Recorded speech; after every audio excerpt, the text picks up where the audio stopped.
Arestado na ang lalaki na nakit sa drag queen at Taylor Swift impersonator na si Taylor Swift habang nagpo-perform sa Bayambang, Pangasinan. Ang mensahe ni Taylor Swift kasunod ng insidente sa pagsaksi ni Nelson Canlas. Bigay todo si Taylor Swift habang nagpe-perform sa Kalutan Concert 2024 sa Bayambang, Pangasinan nitong Sabado.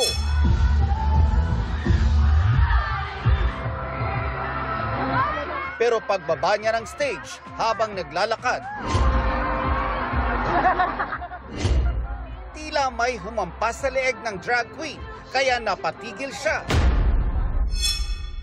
Ang karanasan, tinawag na traumatic ni Taylor Swift. Kinunda na naman ng Bayambang LGU ang nangyari.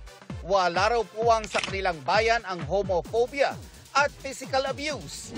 In behalf of the LGU Bayambang, and in behalf of the whole Balon Bayambang, I want to truly apologize and say sorry to Taylor Swift and to all those who have been offended, especially the LGBTQ community.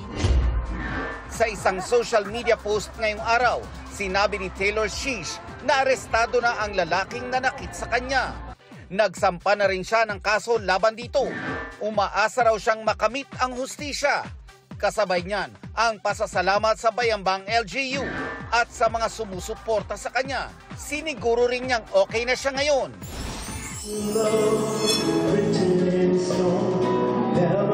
Hinarana naman ni James Taylor ang Pinoy fans sa kanyang concert kagabi. Enjoy sa pakikijam ang fans ng ilan. Dumayo pa galing sa ilang probinsya at ibang bansa. Kabilang sa mga kinanta ni Taylor ang You've Got a Friend at How Sweet It Is.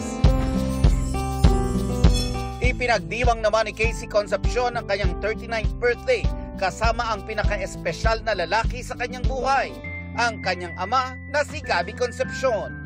Ipinost ni Casey ang mga pictures mula sa kanyang party. Very grateful si Casey sa mga dumalo at bumati sa kanyang kaarawan.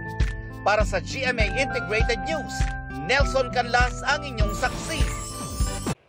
Mga kapuso, sama-sama tayong maging saksi. Mag-subscribe sa GMA Integrated News sa YouTube at para sa mga kapuso abroad, samahan niyo kami sa GMA Pinoy TV at sa www.gmanews.tv.